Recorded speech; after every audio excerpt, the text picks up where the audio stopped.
great good morning, everyone.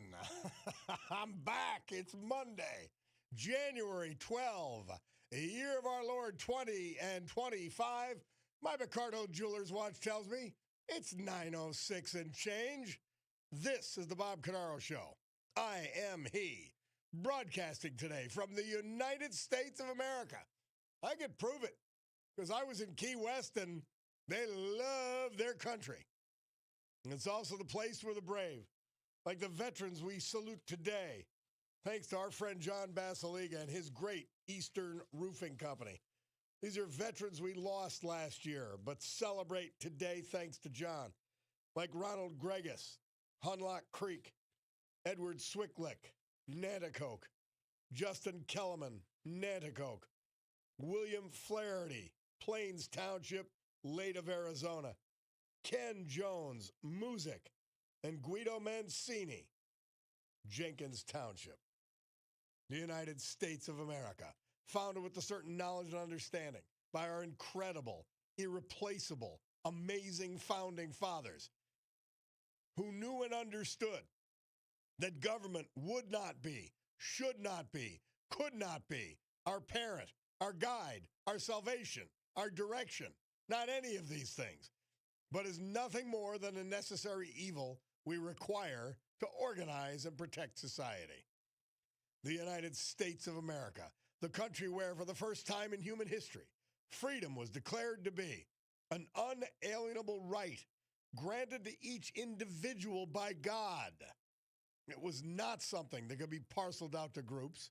It was not something that could be controlled by government or government officials, because our great American Constitution ensures and codifies freedom of speech, freedom of religion, freedom of association, economic freedom, and freedom of the press.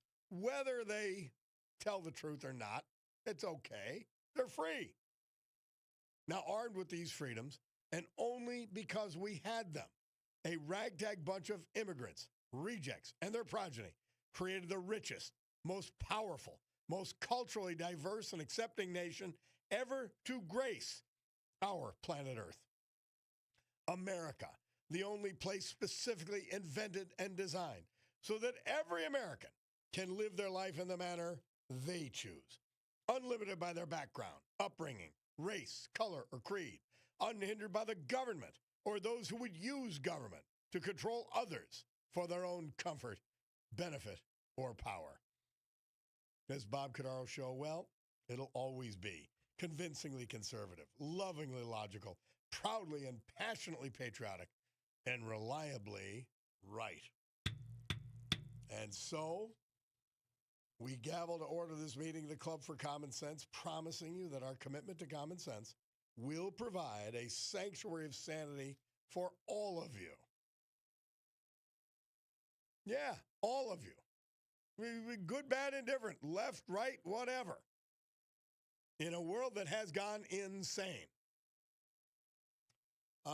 Did anything happen while I was gone? I guess it did, huh? I guess a few things happened. I was paying attention, and you guys were still sending me information. So I was paying attention. We went to Key West with the Palucci's, Cutie and I. The place is fabulous. Although, here's the thing, and this is sad. I missed my dog, number one. Number two, I missed you guys. And I'm putting you in a very close number two, just so you know. But I knew I was coming back to you guys. I don't know why. For some reason, I thought I'd never see my dog again. Anyway, Chauncey. I don't like this air travel thing anymore. And we did we did the little bit of upgrading on the way down, which made it a very pleasant day. And we flew out of Scranton Wilkes-Barre, which to me is the best airport in the planet. Not because I helped build it and does all that. It's just a great, great airport, beyond convenient. But I don't know. Is it age? Is it? I don't know what it is. I say to myself, if you could do Star Trek and Scotty could beam me down to Key West, I'd go today. But then Key West is a party town. And we'd already done that for like 3 weeks leading up to, Christmas, New Year's. And so we sort of had enough of that. But look, it was nice. Even though I got the flu, it was good having the flu in good weather. Rich McHale says, welcome back, Bob. Nothing to report here. All calm. No big news. Anyway. So there's about Ginny C checking in, welcoming back. Today's my birthday. Ginny C, happy birthday. And she said, it meant so much when you guys wished a happy birthday during the show. She's 77 today. God bless you, Ginny C. Tenor Jim singing Happy Days Are Here Again. Well, that's because you're with me, not the other way around. Did I miss the poem? Somebody asked. I did. But he's independent. He's a cat. The Ponth was, he did his thing, and he was happy to see us in his own way. He really was. But it's good to be back with you guys. I got in addition to flu, I don't know what these come from. I got a sty on my left eye, so I could barely see out of it. I was asking Cutie, do we have an eye patch around here? Somebody must have played pirate for Halloween at some point, but apparently not. Well, yeah, it was one remarkable period of time. Today, we're going to have on, of course, Monday Musings, and John Pearl's going to take a look at the Venezuelan situation. I want to get in-depth reporting on Iran, but that may wait a week. It's a very unsettled situation. The Venezuela attack was just remarkable. America at its best. Just amazing. And all the clowns that had said, well, Trump won't do anything about Maduro. Well, now what? And there's actually speech of Maduro, if it wouldn't be lost in translation, saying, come and get me. He's saying, come and get me. You don't have the courage to come and get me. Well, how'd that work out, Nicholas? And, yeah. Navy guy wondering about the pie man. Well, I texted the pie man.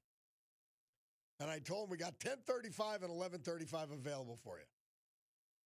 So come on, take your beating. I was home all day yesterday. We got home midnight, 12:30 on Saturday night.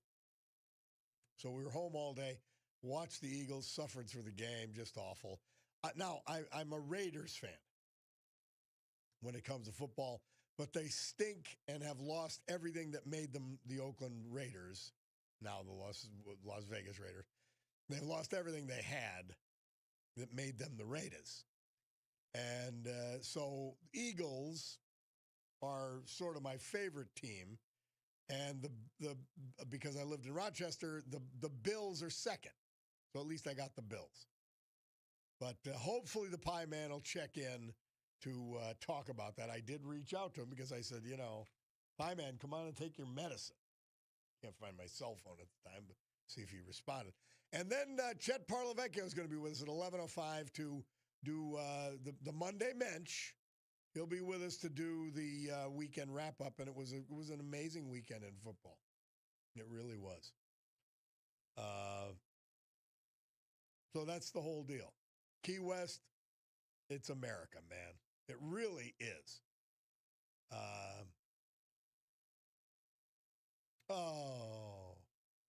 Somebody telling me, well, I won't say it yet, but a friend of mine just passed. He'd been battling cancer. Great, great, great man.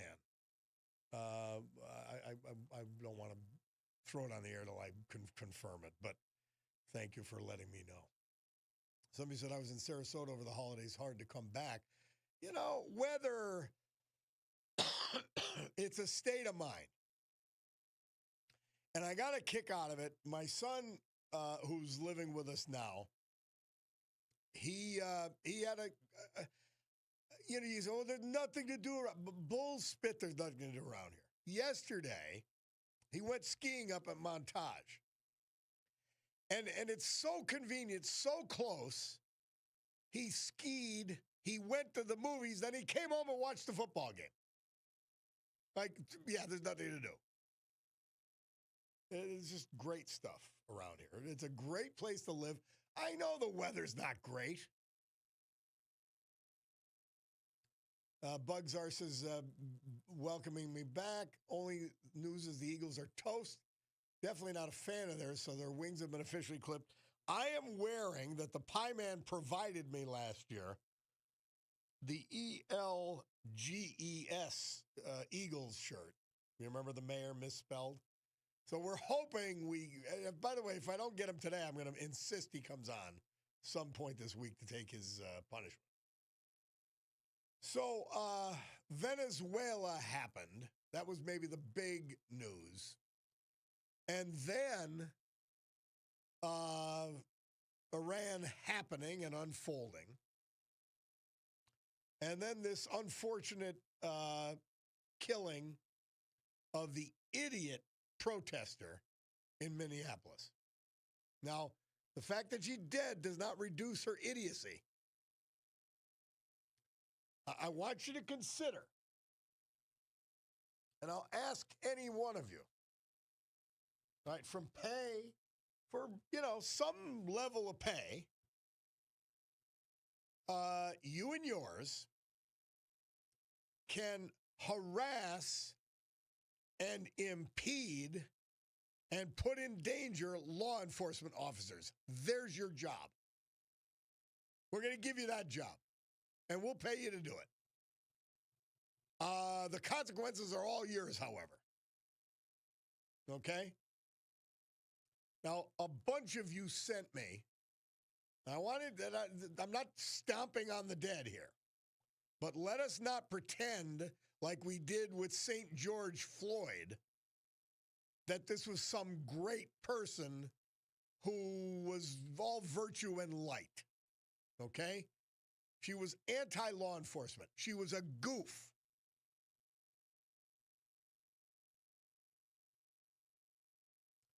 She put her son in a socialist charter school.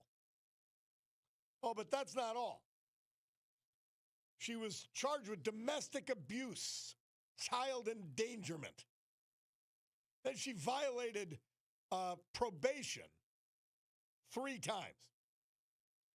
Then she was charged with interfering with medical treatment, battery of a police officer, which means you physically struck them, entering and remaining on property when she was not allowed, another charge of interfering with medical treatment, entering and remaining on real property, and battery of a police officer. So she got a real rap sheet. And I want to mention something here. This is a story that came across the transom. The last white woman before this one, who was killed in Minnesota. Now, she was killed by the first Somali police officer in the state. It was first-degree murder. Now, you don't think this Somali gang has clout in Minnesota? He got convicted by a jury of first-degree murder. He did 2.5 years. That's it. Now, this is how it happened. This woman reported the suspected rape in an alley behind her apartment. And she was in her nightgown and met the police car outside. So she's trying to help somebody. She's talking to the cop driver at his window when the Somali fired at her from his passenger seat in the cop car across the other cop. Nobody brought charges. Typical. This is the disgrace that Minneapolis has become. She was Australian. So the Australian government threw a fit, and they pushed the feds to force Minnesota to charge the cop. A jury convicted him. Overturned on appeal in that court. So but nobody cried about her. Nobody. Mark Ruffalo didn't cry about her at the Golden Globes. Scumbag. Nobody cared about her. And she didn't have a rap sheet. She was trying to help somebody that she feared for. Killed by a cop.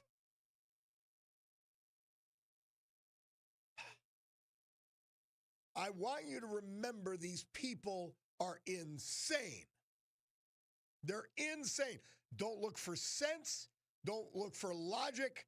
Look for pure idiotic emotion out of the left and the haters.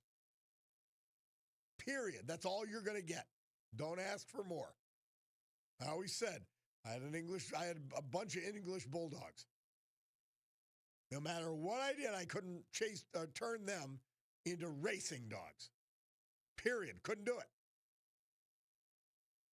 So let's accept them for what they are, idiots and followers of idiocy. That's who they are.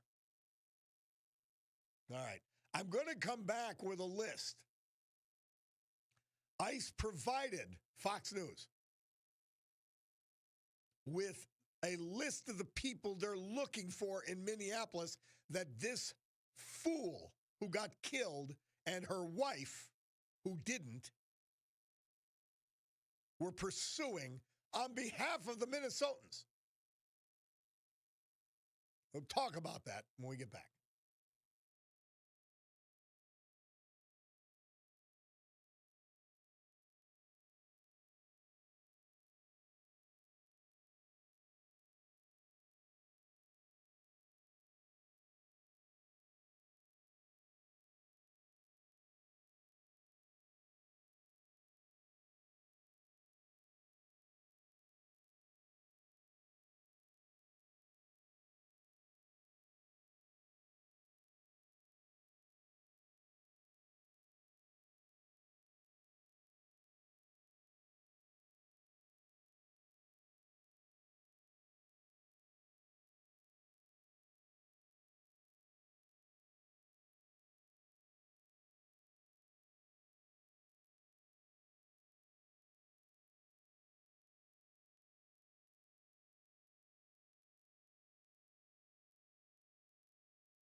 Elvis. Yep. Murph says he recorded his hit All Shook Up at Radio Recorders Studios, Hollywood, California.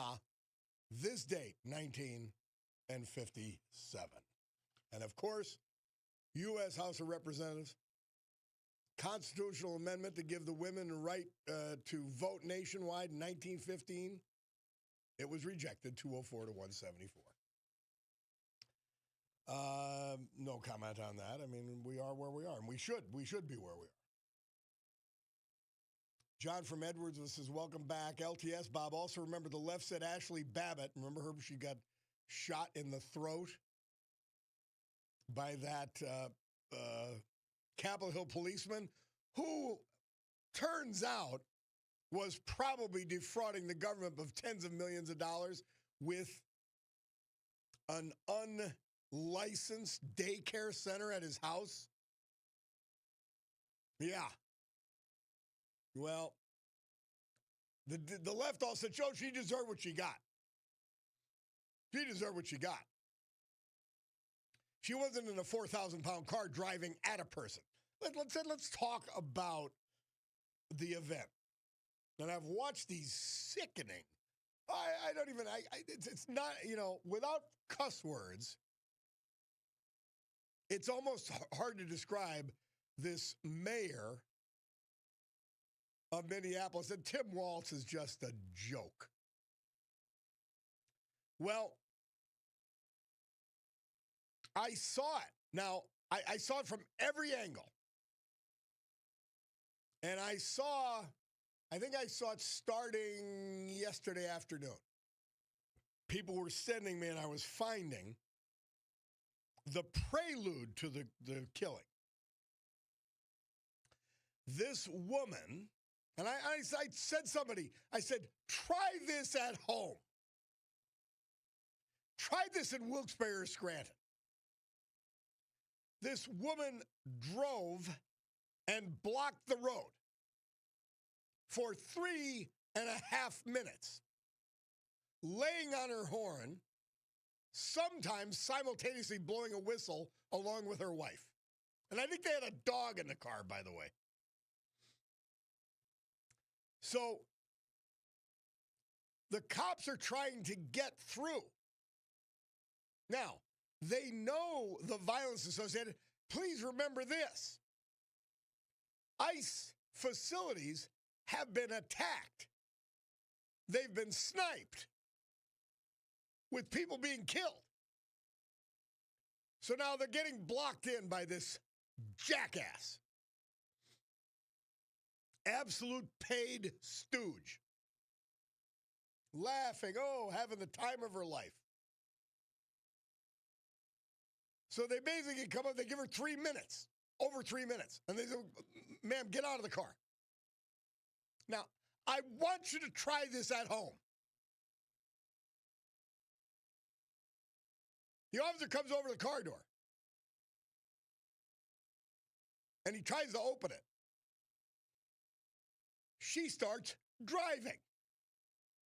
Now, the officer who shot her, who had just been involved in being dragged somewhere between 50 and 100 yards by another scumbag protester, he's in front of the car. And he sees her accelerating directly at him with his colleague hanging on the door handle. Now, why do I know he was directly in front of her? Number one, because of every camera angle there was. Number two, because the shot that went through the window may not have been the fatal shot, but the first shot was directly in the front of the car. It couldn't have happened that way if she wasn't aimed at him. After he struck her, she jerked the car to the left. And it avoided him, but it bumped him. And she was dead. 2 subsequent shots. I don't know which one killed her. We'll find all those things out. A car is driving at you from a sick scumbag who's preventing you from doing your job. And apparently, you're supposed to do nothing. Your colleagues hanging on the door, as you did, to your personal injury just a couple of months before. In other words, this is a tactic of the scumbags. Not only was it defensible, it's completely. And if the woman had lived, she should have been charged and put in jail again, along with her rap sheet. Now, I don't have time at the moment, but we're going to go the balance of this hour. I'm going to give you the list of people that these ICE agents were trying to remove from that community. And I'm using Tommy Boy air quotes. That Jacob Fry and the other scumbags, Ilhan Omar, wanted to remain there, apparently. We'll take a break and be back.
Our Veterans this hour brought to you by our man, John Basiliga.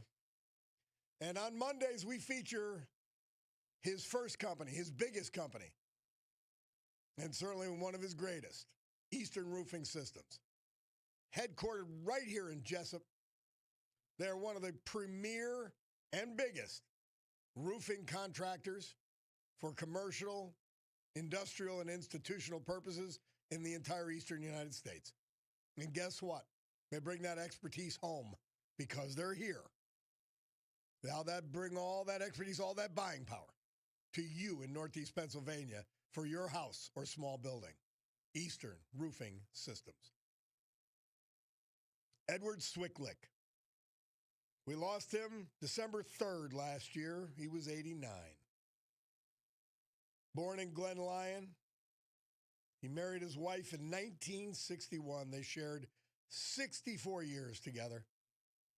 He was a graduate of Newport Township High School. Right after that, he enlisted in the United States Navy. Where did we get these people? How lucky were we? He served on the USS Randolph and the USS Coral Sea aircraft carriers between 55 and 59 before being honorably discharged. After the Navy, he worked for local factories, including HBG International, Mountaintop. He retired in 1999. Remember St. Faustina Kowalska Parish, formerly Holy Trinity Church. He enjoyed his hobbies. In addition to his wife, Sylvia, he's survived by his sons, grandsons, a sister, brother, and many nieces and nephews. Edward Swicklick. Ronald Gregus. He died December 1st last year. He was 77. He was from Hunlock Creek, born in Kingston, proud graduate of Larksville High School. He faithfully served this country in this United States Army. He dedicated his career to Certainteed Fiberglass Mountaintop, where he worked throughout his career. Devoted member of Our Lady of Mount Carmel Church at Lake Silkworth. Loved helping at the annual church bazaar. Simple pleasures. Avid outdoorsman. He loved the Scranton Wilkes-Barre Rail Riders. Loved cruises and trips to Canada. More than 50 cruises with his wife, Sue. He was preceded in death by her. Survived by numerous nieces and nephews. Ronald Gregus. Our great veterans this hour, brought to you by our man John Basiliga and Basiliga Hospitality. Storm Tracker 16 forecast. Well, what does weather mean?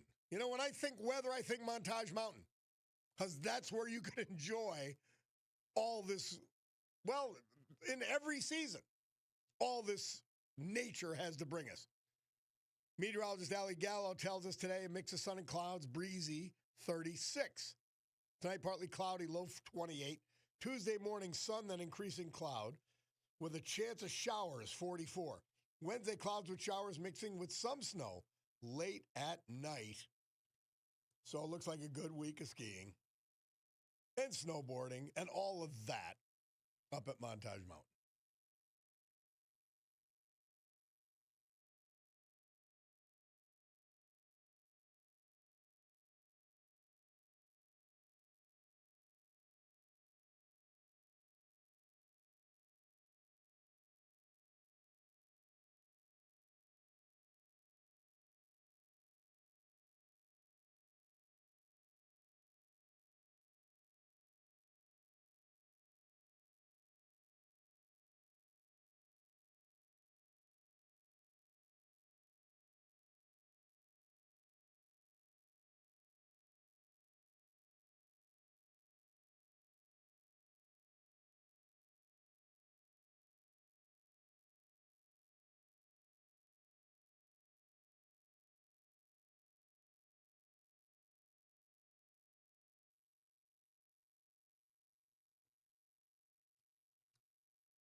Parlophone Records.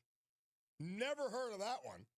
Murph says that on this date, 1963, they released the Beatles hit, Please Please Me. Bob Cordaro back with you. By the way, Lee points out, Lee, thank you, because I meant to say this when I read this rap sheet of the deceased. He says, be careful, because they're trying, and then they are, they're trying to smear her more than necessary. But she did send her son to a social justice charter school. This was a goofball. Sad to be killed. But you know what? Let's find out who the left-wing people are that paid her, the groups, and let's sue them. Somebody pointing out they raised over $1 million for her, well, A fool and his money are soon parted. You want to give your money to a clown who threatens, harasses, and endangers our law enforcement? Feel free. It's a free country, as they say, isn't it? Speaking of the left, somebody says it's just astounding how they follow this imaginary narrative. The girl did not hit the ICE agent with her vehicle and when no contact was made. Brain rot. I mean, I saw it. And the only reason she didn't run him over is because she got shot. Fred Duckman says he's been quackers without me. Well, I'm happy to be back with you, Fred. You know that. Somebody says, Bob, you're certainly not the right person to bring up someone's criminal's past. I may be exactly the right person.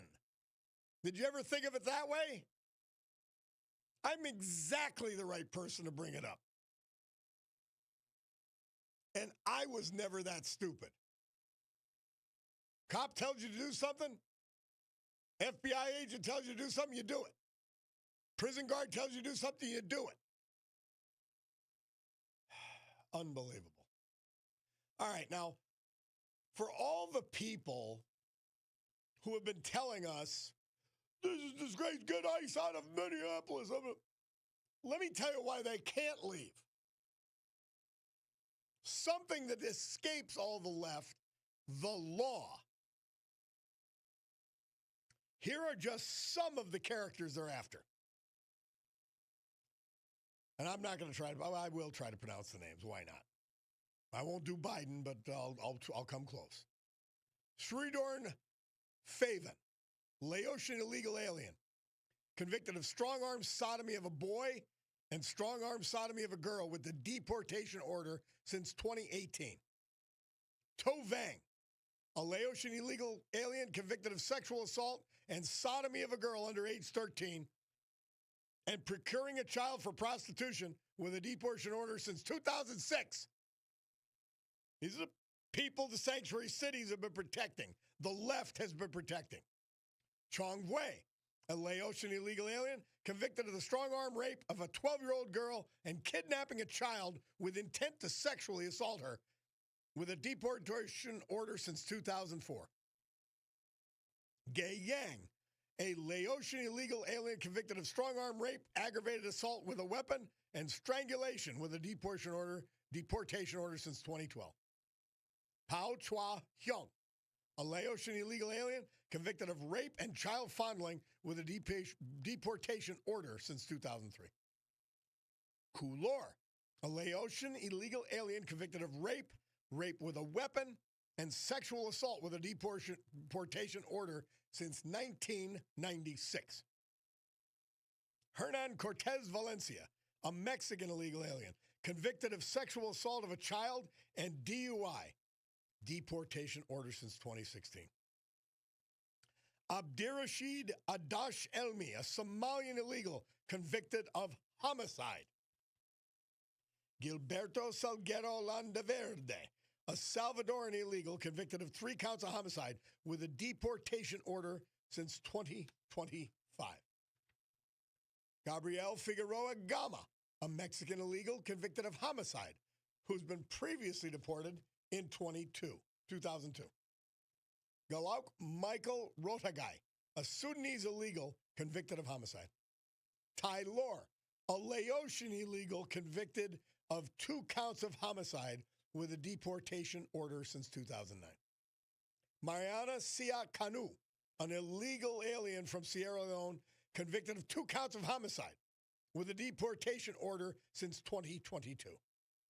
Aldrin Guerrero Munoz, a Mexican illegal convicted of homicide with a deportation order since 2015.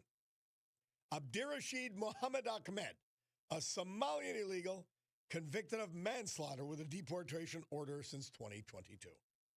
Mangong Dual Manyang Deng, a Sudanese illegal alien convicted of attempt to commit homicide, weapon possession, and DUI. Ailer Gomez Lucas, a Guatemalan illegal convicted of negligent homicide with a vehicle and DUI with a deportation order since 2022.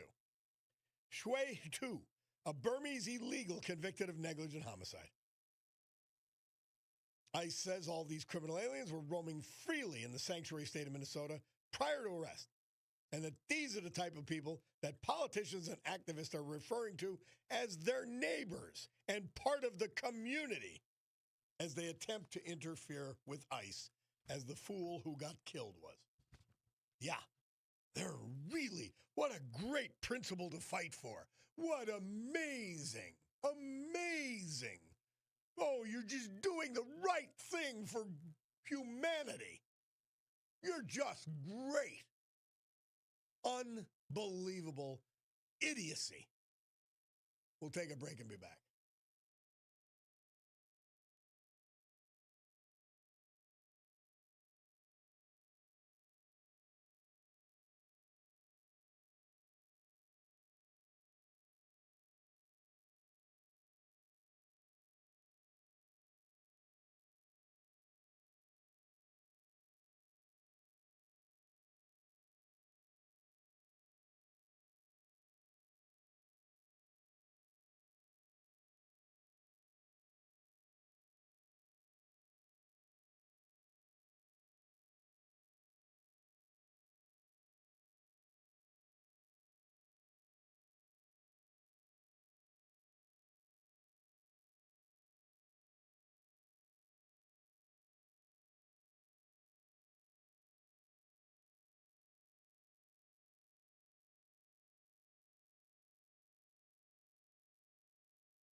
Manfred Mann. Murph tells us this date, 1968, they released their hit, The Mighty Quinn. A very varied music Manfred Mann did. Somebody said, Bob, welcome back and thank you for making some sense of this Minneapolis shooting. So sick of these paid agitators and Americans in these cities continue to look away from reality. Very scary, says LTS from Mountaintop. When will we get wise? Some people will not. Somebody said, Bob just answered me one question. Why after the car turned right did he fire 2 shots into the side window? He was in the process of firing. Do you think you're going to stop a car with 1 shot? And I'm speculating, but the car jerked to the right after he fired directly into the front window when she was heading towards him. The car jerked to the right, and he was in the process of firing, and 2 more shots went off. You're talking about a fraction of a second here. With a car steaming at you and your colleague hanging on the handle of the car as this fool accelerated. By the way, she did the same thing to her wife. That's what a jackass this person was. The wife was hanging on the other door handle. An ICE agent on the other, and there was an ICE agent in front of her that she was headed towards. And upon being struck, she jerked the car to the right. And it was a series of 3 shots. First one, front window, the windshield. And the next 2 is she jerked the car to the right into the side window. We'll find out more. Jim from Wilkes-Barre. How are you, Jim? Bob, am I glad you're back. Nobody explains what is happening with clear, concise details like you do. I'm serious. Well, I appreciate that. Wow. I'll tell you, boy, I'm so furious about this since it happened. I see these people around here interviewed in all our news channels and around the nation screaming and yelling and protesting about how this lady was so innocent. They don't care about the details. No. That amazes me. Why is that, Jim? I'm not figuring out. All right, what skin do you have in the game to make an ass of yourself and to not deny fact, truth, and reality? I don't get it. They want to believe the mainstream news, the fake news, as Donald Trump calls them. That's exactly what they are. Yep. They want to give them a stupid narrative or others who are being paid. And like you said earlier, we have to get those who are paying these lunatics who are causing this trouble purposely every day. There is billionaires behind George Soros, Yep. whoever it is, Yep. others. We have to get them because they're the ones causing most of this. Jim, she was there for almost 3.5 minutes blocking the road, her car across the roadway to impede them from just driving somewhere. Imagine doing that to the Scranton cops and the Wilkes-Barre cops. I don't get it. What are you, nuts? And also, she was harassing them all day long before that. Yep. Unreal. It's unreal. And you want to be a fool. You want to be an idiot. You want to be a paid stooge and think there are no consequences. Well, here's the consequence. Ultimate consequence. Unreal. Like I said, we're so lucky to have you here. You're the best. I mean, nobody explains what is going on better than you. You're like the Muhammad Ali and Donald Trump of radio broadcasting. Make me the Rocky Marciano. I'll take that. Yeah, Rocky Marciano, too. Yeah. You have to go national. You have to. Well, Jim, I'm not ambitious for that. I want to talk to you guys and hang around with you guys. All right? If they don't allow me to do that, I'm not going anywhere.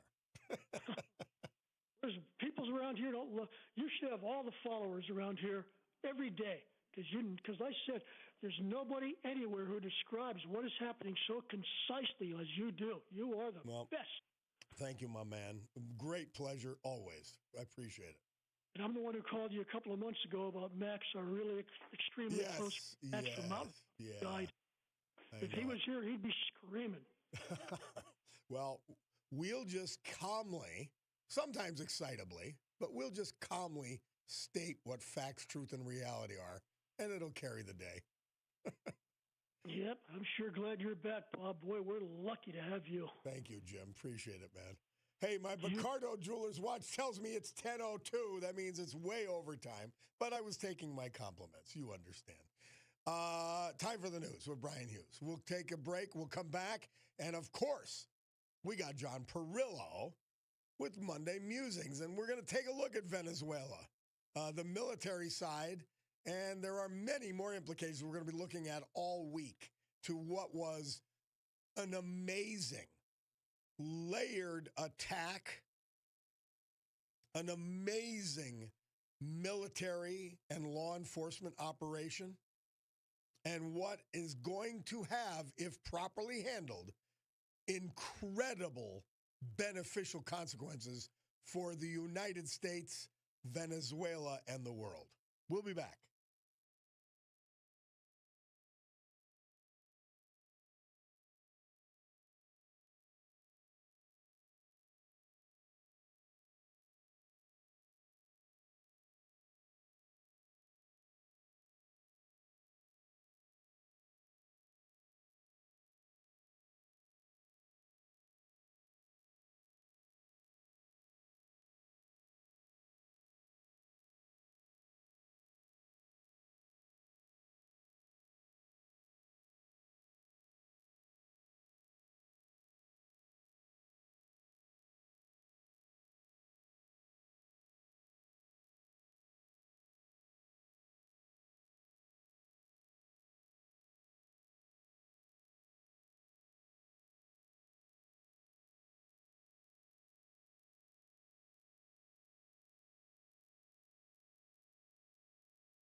Great good morning, everyone. My Ricardo Jewelers watch tells me it's 10:10 and change here in the great Northeast. This beautiful Monday, January 12, the year of our Lord, 2025. This is the Bob Cordaro Show. I am he, and it's a big day to fight for America, defend our values, and with the help of our man John Basiliga and his Great Eastern Roofing Systems, to honor the brave who have made us and kept us free. People like Ronald Gregus, Hunlock Creek, Edward Swicklick, Nanticoke, Justin Kellerman, Nanticoke, William Flaherty, Plains, Kenneth Ken Jones, Music, and Guido Mancini, late of Arizona, but he was from Jenkins Township. Veterans we lost last year but celebrate today, thanks to John. So with history, our great founding fathers, and the incomparable Constitution of the United States of America as our guides, let us continue today's battle. Gaveling back to order this meeting of the Club for Common Sense, promising you that because of our commitment to common sense, in the extreme, we will provide a sanctuary of sanity for you for the balance of this morning. Truck sales guy checking in. Sue the cat checking in. Or as I prefer to say, cot. Somebody takes it. It seems to me the people that are doing all the protesting are exercising their freedom of speech. It also seems if they get their way, we will lose that freedom. Just my thoughts. LTS back at you. You're 100%. And here's a quick one. I don't have time for it now but I do want to get to it. Because it deserves discussion. Based on what you've said, 80% of the idiots on January 6th should have been shot. Well, no, you're completely misinterpreting. If you threatened a police officer directly with lethal or potentially lethal force, you could be shot. And I mean directly. This woman, this idiot, she threatened not only the guy in front who shot her, but the guy who was hanging on the door handle. So she had a deadly weapon, a vehicle. She aimed it at one agent and was dragging another one along. And it was a justifiable homicide. You could find circumstances on January 6th that would meet that. Ashley Babbitt, by the way, doesn't necessarily meet that. My recollection of the video is that she wasn't participating, and I could be wrong on this, she wasn't participating in trying to break the door down where the officer was on the other side. And the only reason I bring Ashley Babbitt up is that she was, she was a fool for being there. She was a fool for being in the building, period. That doesn't change it. The issue then becomes, is it justifiable for the cop to shoot her? That's the crux of the issue. To shoot her and shoot her at that time. Now, defense of property, the Capitol building, the floor of the House. That's one thing. Defense of the officer or fellow officers is what was at stake here. It's much more questionable to shoot someone protecting territory or property or a room with an unarmed individual versus, in this case, an armed individual, armed with a vehicle, who was threatening two officers' health and well-being and indeed their lives. So there's a Big difference. Big difference. And by the way, a critical difference. Did I want the guy jailed who shot Ashley Babbitt? No.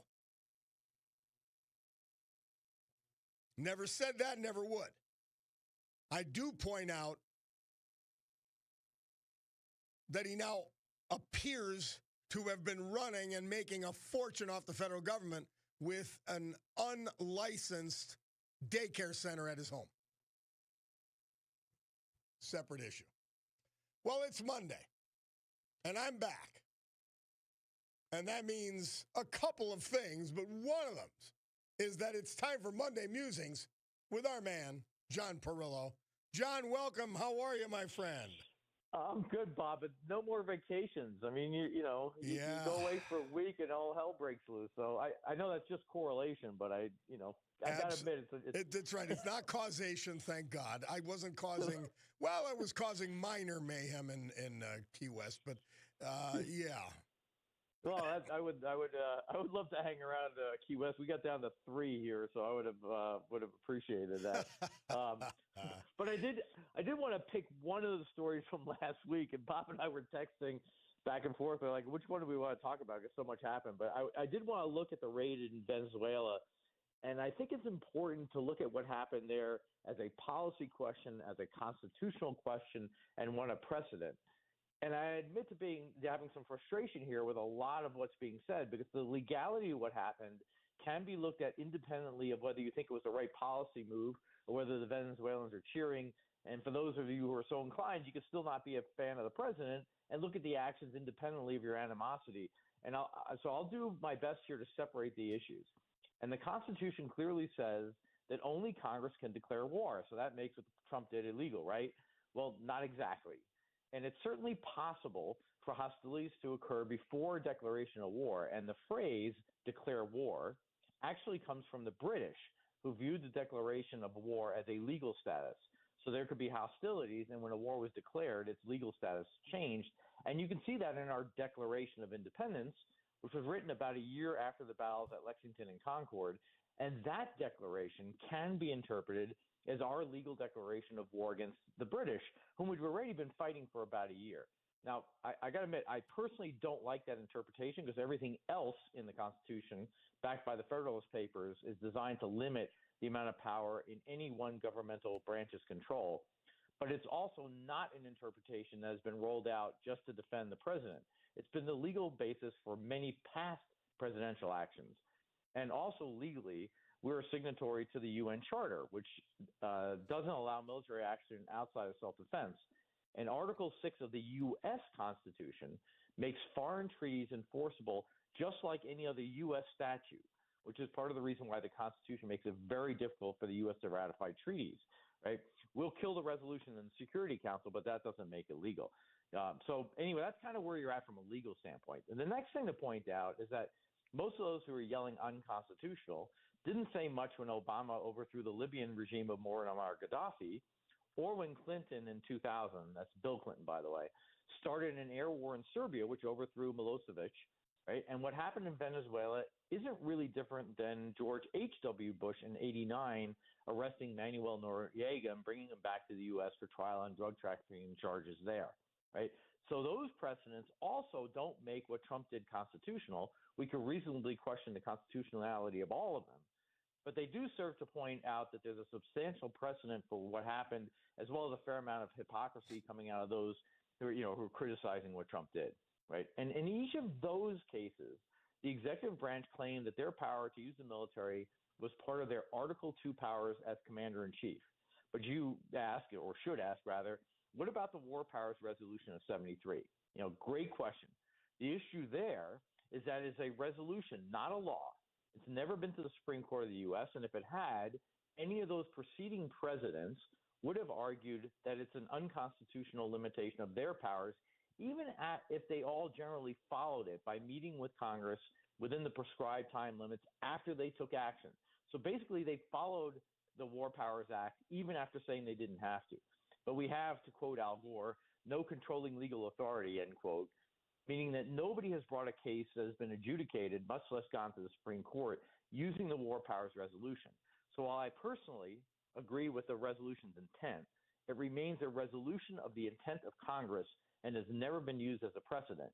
But for what it's worth, I'd argue that any time your defense matches that of Al Gore, you probably shouldn't talk too much about it, right? So, but all of that said, then you have a separate question was, is it a good idea or not? And that's kind of another yes or no. I think Trump was right, but not for the reasons he spoke about. And because it's Monday Musings, you need a little bit of background here. Right? All right, let's do this. We've got to take this break. We're going to take this break with the table set. John Perillo, Monday Musings. We'll listen to our great sponsors, a little history, a little music, and then back with John as he goes into his discussion. Monday Musings.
Badfinger.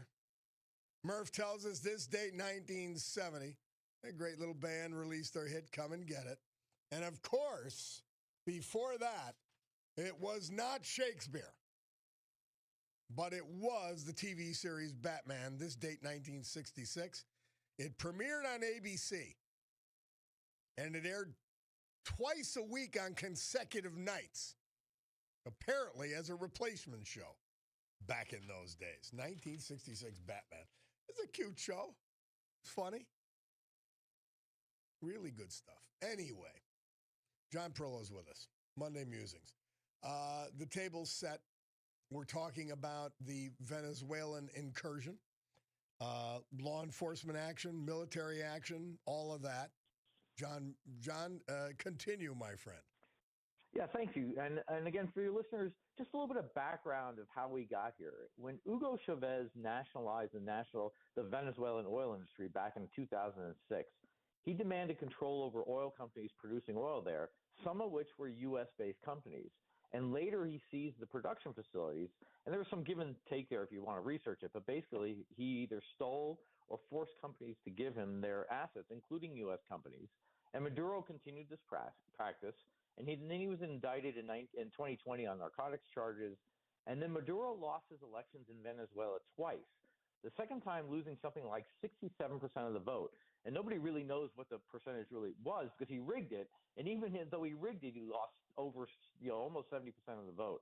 And only Russia, China, Cuba, Iran, and a couple of other basket case countries recognize him as president. So with that as background, Maduro was not the legitimate president of Venezuela, period. Heck, even the UN didn't recognize him. And he'd been charged with crimes that can and should have been prosecuted in the U.S., and there are millions in U.S. assets that have been seized illegally by Chavez and controlled later under the Maduro regimes. And that makes snatching him the right thing to do legally. This clearly could have been defended as a strictly legal action, but, the president is very careful with his language, which muddied the waters a little bit, right? Yeah, right. But then on the other side, we have the usual yelling from like Ms. Warren and Bernie Sanders and Schumer and the rest of that gang. And if we leave out, just for the sake of argument, the hypocrisy of them only now finding the limits of presidential power, Congress does have constitutional powers of their own. Only Congress can approve spending. So it would be completely within their power for Democrats to hold up the next budget ceiling authorization, since we don't do budgets anymore, until they get the restoration of Maduro, if that's what they want, or the removal of the Navy from that part of the world, or anything else they want. That would be completely constitutional. They also have the power of impeachment, which they've used in the past against Trump, and the House will use it again when they regain the majority in the House after the midterms. But the Senate will not be two-thirds Democrat, so there isn't much meat behind that one, but it is constitutional. And in the meantime, they're content to yell because that's what their supporters want them to do, and because yelling doesn't require any accountability. Right? But that said, there's some other thoughts I think that are important. Right? The operation itself was extraordinary, and apparently it was Delta Force flying off Navy ships with the support of Navy Air. And it's a truly amazing level of coordination. It's hard for me to explain just how professional a force it takes to pull something like that off. Right? A fair amount of coordination, is needed to move one CB company to defend and repair a damaged airfield. Right? This operation was infinitely more complex than that, and it was flawless. So bravo Zulu to all who were involved in that. Cuba relies heavily on Venezuela oil for their survival. Watch them in the next 6 months. I suspect that the smart rulers there are grabbing their stolen route and running away. And I hear Russia's really nice this time of year. Rubio's of Cuban ancestry. And remember what I said about common stories. My relatives came over from Italy in steerage that broke. Rubio's relatives fled Cuba when Batista came to power, and they left everything that they had and started over in the U.S. Never underestimate the power of hearing those stories as a child, and I guarantee you that Rubio wants to see a free Cuba, as does the entire Cuban exile community in the U.S., as do the Cuban people themselves. And then we have the comment, "We will run it." That's an interesting comment. And I do welcome the president to the neocon movement that was a slur just a year or so ago. But hey, better late than never. We don't have enough troops there to provide security. The narcos will not go quietly into that good night, since you're quoting Shakespeare. But watch the normal citizens there. They overwhelmingly voted out Maduro twice, when doing so could have cost them their lives. They clearly view this as a liberation and will treat it as such. But that still doesn't mean it's going to be easy. You did not hear Exxon say how anxious they are to get back into there yet. Right? Stability is a prerequisite for doing any business, whether that's in Venezuela or Minnesota. Right? In October, Putin signed a strategic partnership with Venezuela. Yeah, okay. To the rest of the world that has agreements with Russia, you now know what they're worth. You can ask Bashar al-Assad, the former dictator of Syria. By the way, another beauty of this situation. Yeah, exactly, right. And he's now a resident of Russia, and the mullahs in Iran, who we'll have to talk about again. They're apparently smuggling out billions in gold bullion also to Russia, right? So you're starting to see that collapse. Then, interestingly enough, there was a meeting between Maduro and the Chinese delegation at Maduro's palace just hours before the strike. And I can only imagine what that secure diplomatic call back to China was like. Yes, Mr. Z, the meeting went really well, but can you hold on for a second? There's a ruckus outside, right? So again, another really interesting thing, there was a Chinese involvement in Venezuela as well, right? And Iran, Venezuela, and Russia have all been smuggling oil to get cash to get around the U.S. sanctions. And the situation for them is now much worse than it was a couple of weeks ago, and it wasn't great back then. And for those of us who have been pushing Trump to do more to support Ukraine, this action is a great help to Ukraine, even if that wasn't the intent. And whatever you think of the president, he's making life very difficult for the regimes that oppose us, finally now including the Russians. And the last thing I'd say is that Rubio's been saying all along that he's been wanting to push this administration to pay attention to our hemisphere. And his fingerprints are all over this. And in my mind, he's the best young Republican on the bench, and I would enthusiastically vote for that guy. So lots to talk about, and just the one thing that happened last week that we have time for. But I know, Bob, we got to get back to a bunch of other things. Yeah, and the world is dynamic, and even more so with Donald Trump at the helm. So things are moving rapidly. They really again, are. You and your listeners, I'm glad to have Bob back. I know you guys are too, and I hope you have a great week. All right, John Perillo, Monday Musings. Thank you, my man. I'm looking forward to next week. There's going to be another hot button to analyze. There's going to be another one. You got it. Have a great week, man. guys. Monday Musings. We'll take a break and be back with our great veterans and their tribute.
Our Veterans Tribute this hour and every hour, this day and every day. Brought to you by our friend John Basiliga and his great Basiliga companies, including his first and biggest, Eastern Roofing Systems, Jessup. The premier institutional and commercial roofer in the eastern United States. And guess what? Because they're headquartered in Jessup, they'll bring all that expertise, all that buying power to bear on your project here in Northeast Pennsylvania.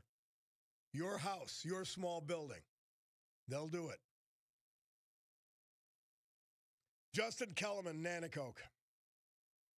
We lost him November 28th last year. Loving husband, father, grandfather. Born in Danville, graduate of Danville High School. United States Army veteran. Throughout his employment career, he was auditor for several hotel franchises, most recently the Ramada hotel chain. And remembered for his outgoing personality, quick wit, and colorful storytelling. He loved hunting, fishing. He loved golf. Left to cherish his memory is his wife and best friend, the former Patricia Shinsius, at home.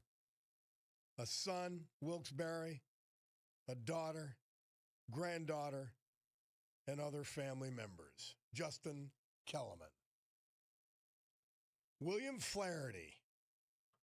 We lost him December 4th last year. Bill was 84. He grew up in the Hudson section of Plains, PA. Attended St. Joseph's Catholic School before moving on to graduate from Plains High School.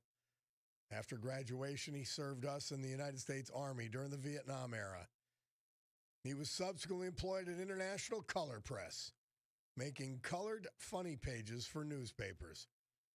He also worked for Carter Rubber Footwear and 25 years at the Wilkes-Barre VA. He appreciated the simple joys in life. Good company, a ball game on TV, a cold beer. Time spent with family. His impish personality grew up yielding many entertaining tales, regaling the family for years to come. He loved to travel. Member of the Donegal Society. He's reunited with his wife of 57 years, Betty, who passed in 2025. His parents, brother, and others. He's survived by his daughter from 40 Fort, with whom he resided. His brothers, nieces, nephews, and other extended family. William Flaherty.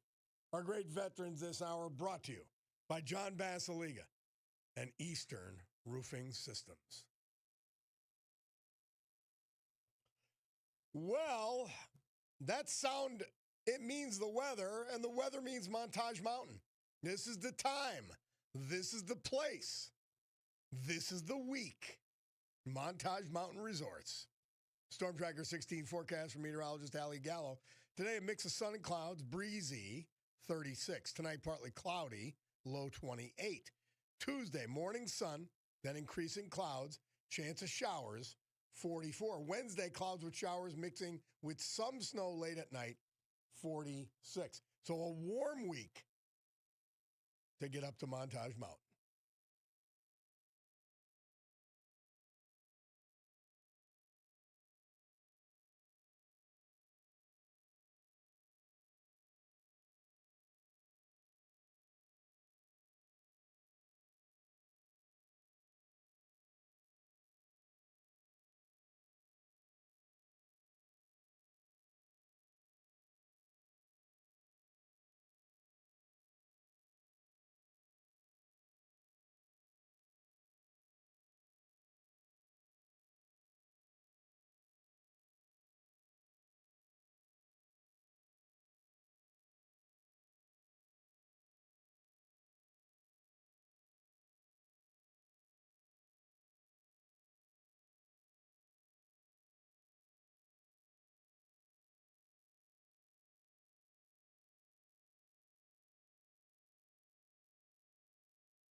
Yeah, Brownsville Station. Murph says this date, 1974. Number 4 hit with Smoking in the Boys' Room. Bob Cordaro.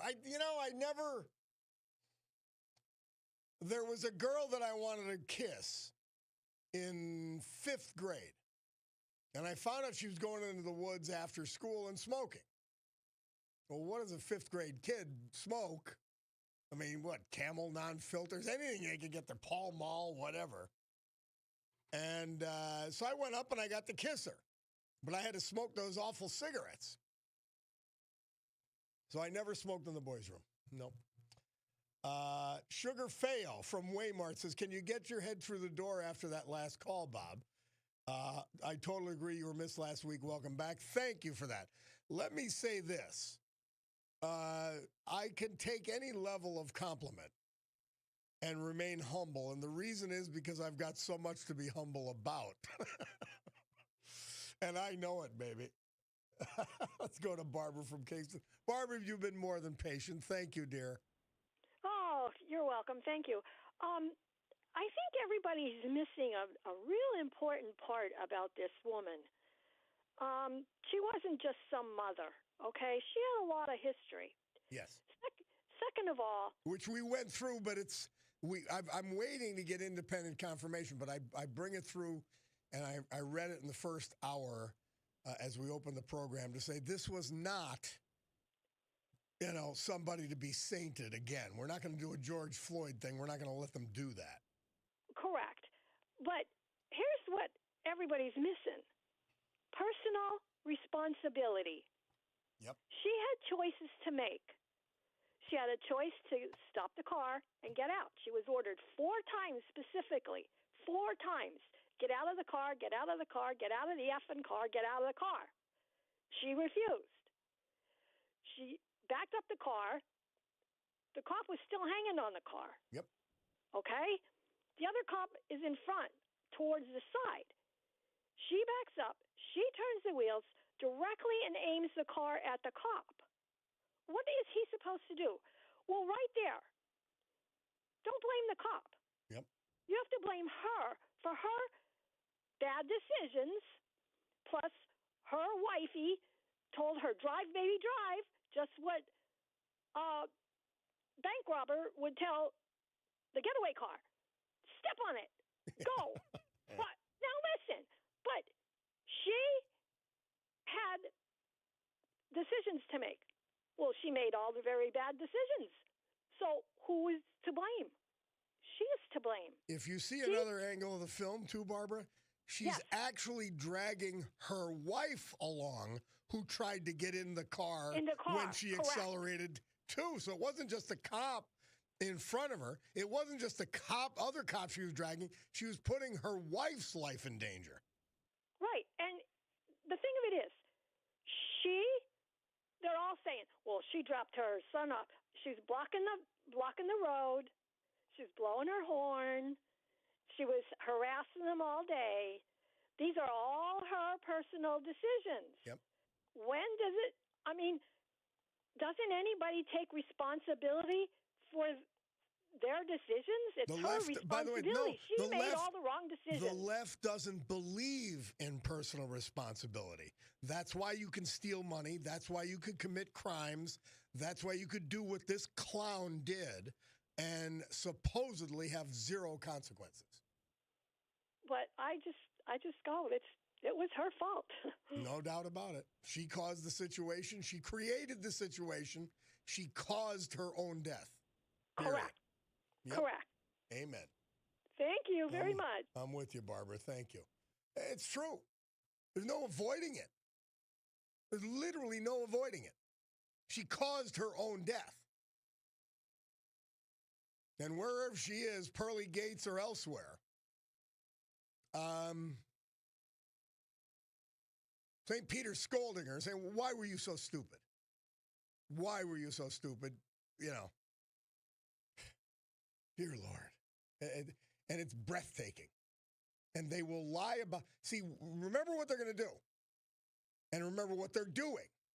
They will lie about the facts of the situation and then try to start arguing. And you can't allow them to do that. Somebody claimed one of the trolls, Babbitt, meaning Ashley Babbitt on January 6th, she was climbing through the window to get in the room. Not on the film I saw. And again, he wasn't defending himself. I'm not criminalizing the cop who shot Ashley Babbitt. But I am questioning him. He shot her. Others were banging on that window, which may have been unbreakable glass, but whatever. She was there. I don't remember seeing her smashing at the window with something that would actually break it down when the cop fired. And he was protecting territory. There were no representatives in the room he was defending. He was defending a room against an unarmed person. One of the trolls said, well, how does he know she wasn't armed? Because she didn't brandish a weapon.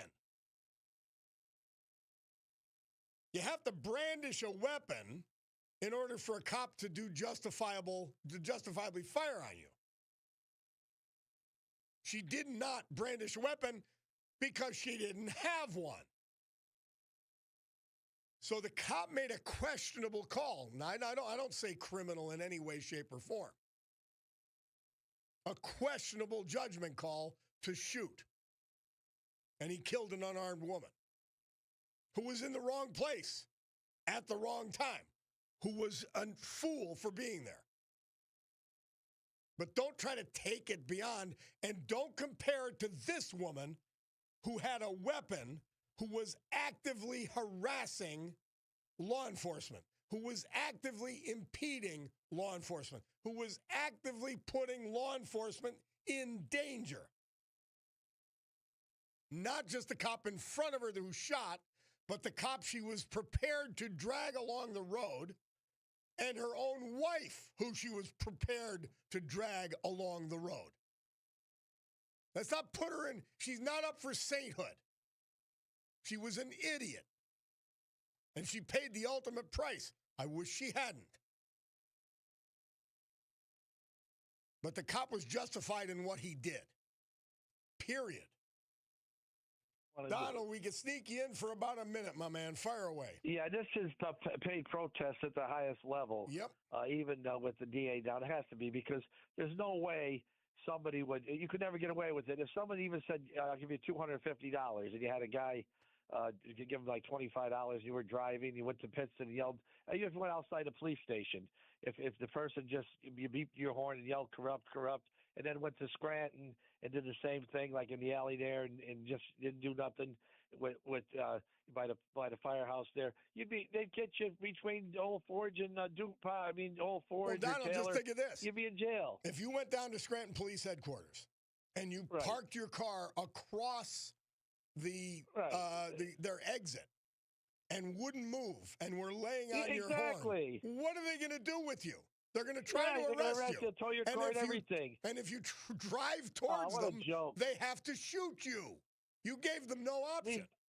These people are being paid just like we said with those gender operations, everything. You got to find out where this money's going. But you know what they're doing, Bob, what's sad? It's that $9 billion. They're all getting paid with our tax dollars. That's what hurts. By the way, all the Hollywood jackasses like Mark Ruffalo wearing "Be Good" pins because her name was Good.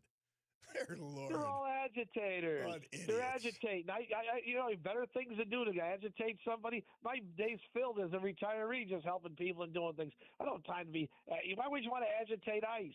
With law enforcement. Makes no sense. It's a mental illness. These people are just so shot. No. She was not misinformed. Normal. She was not normal in any way, shape, or form.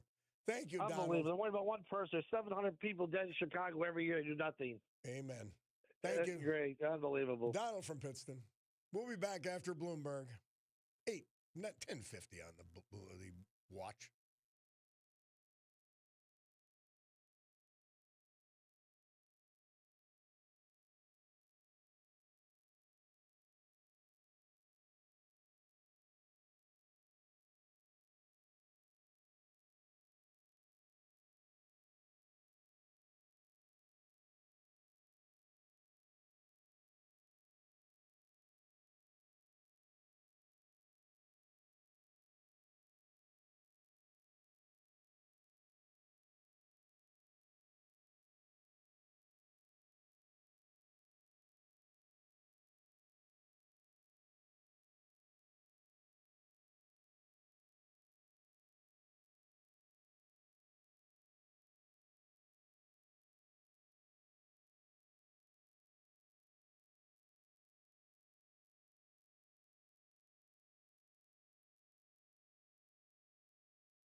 Murph says this date, 1974.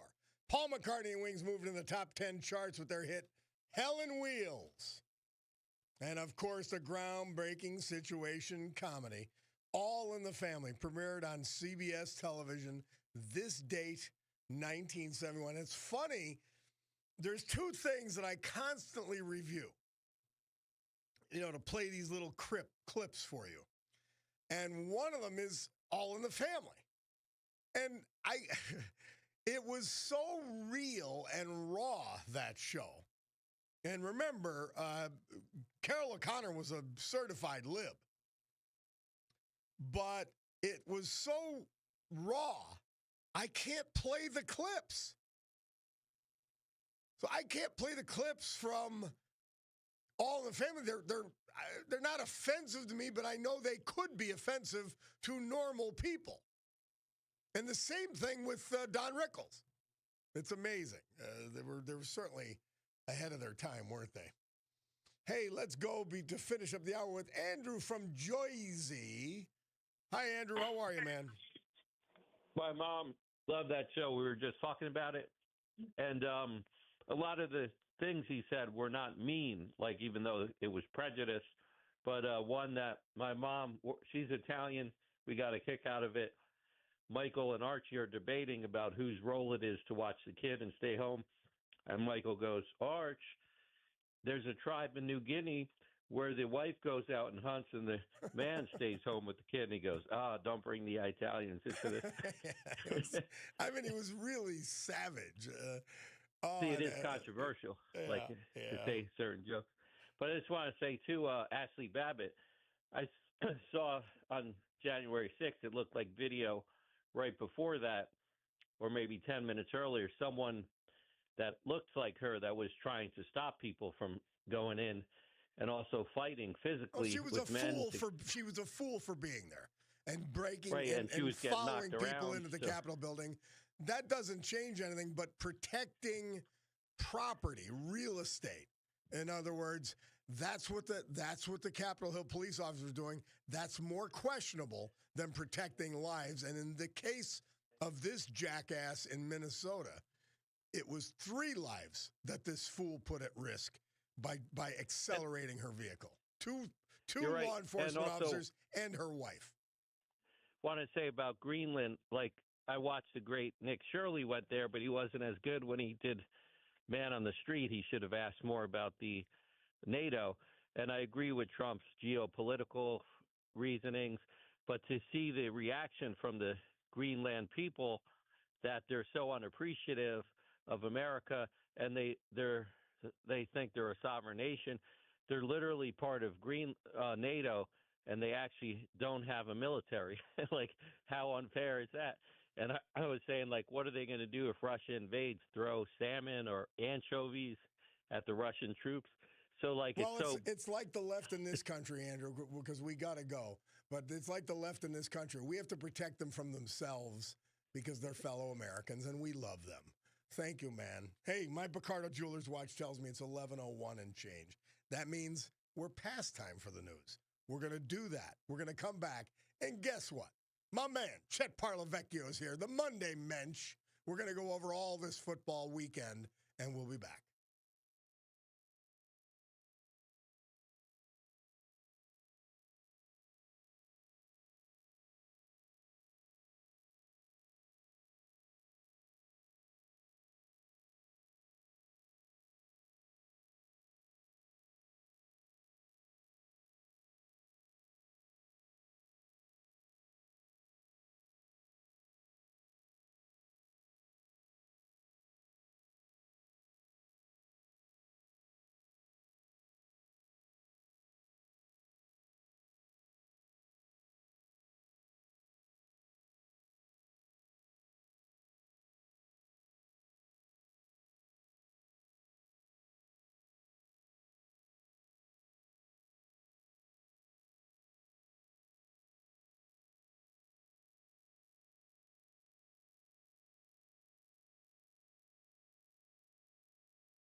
Great good morning, everyone.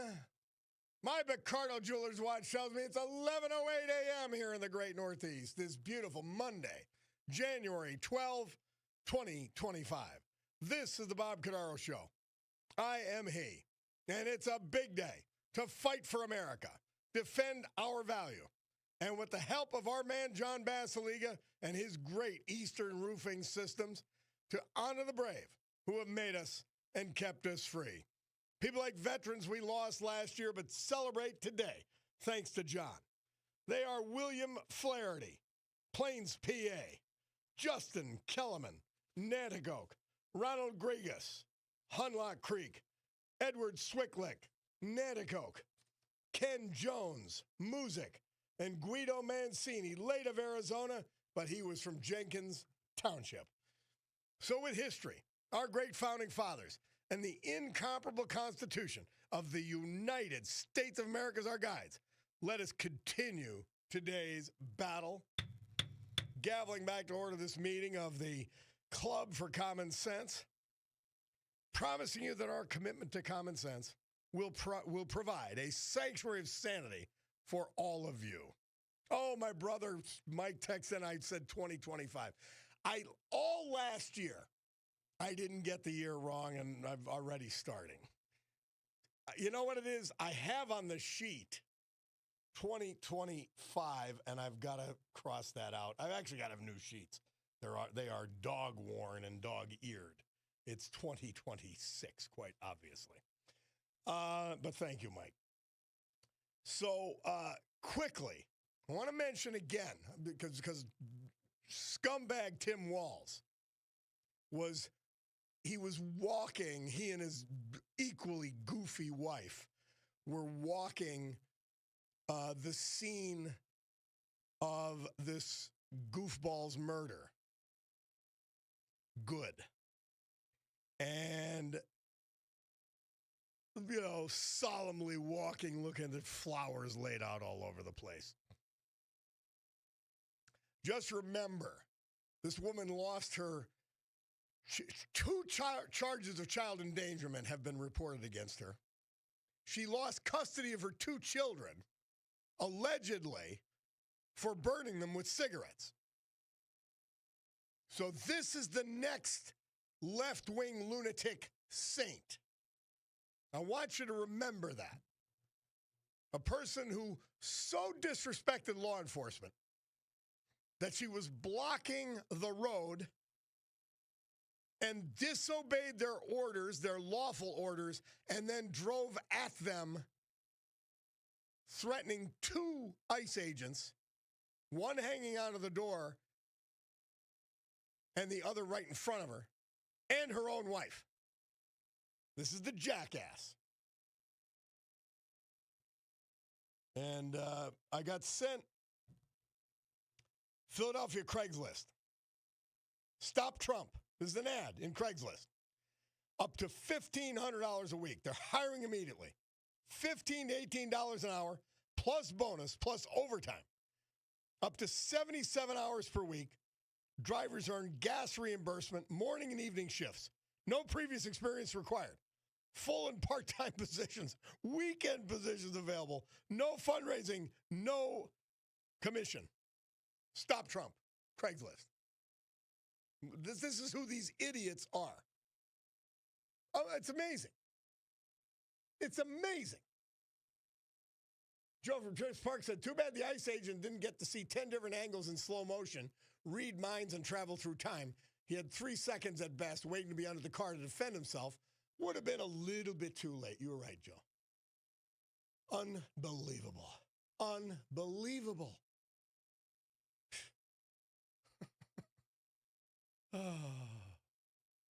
It's scary.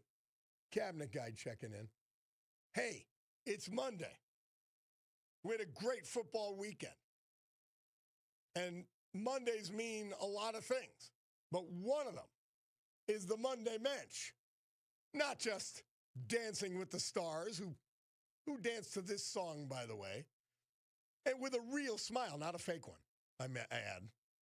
New Jersey Football Hall of Fame, or Sports Hall of Fame, professional coach, football coach, college football star, pro football star, and he's ours. He is our man, Chet Parlavecchio. Chester. Hey, partner. Welcome Good back, to hear brother. from you, buddy. Missed you last week. I know. I did miss it. I really did. We really did. Well, I'll tell you what, we missed some good stuff, too, man. I know. It was not a good week to miss. But this weekend was outstanding as well, wasn't it?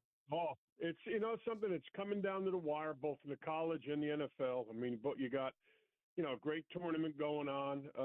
Quarterfinals, I thought, were outstanding. I mean, then obviously the semifinals and a big matchup with Indy and Miami in the final. But, you look back to the quarterfinals because, we got to give Bobby a little respect for 2 weeks ago since we missed a week, which gets us to this point. One of the things I think you saw in the quarterfinals that was of the 4 top seeds, I think what you saw, 27 days off is not good when you're playing well. I've always said this as a coach. When I'm playing well, I don't want a bye week. I don't want a day off. I want to keep going. When you're playing poorly, then you want some time to regather, get your stuff together and do what you have to do. And I thought a great example in the quarterfinals was 3 of the top 4 teams lose. And again, they all 3 had something in common. I heard Nick Saban talking about it. They all looked rusty, especially on the offensive side of the ball. It took them a half to get going, and by the time it got going, the game was out of control.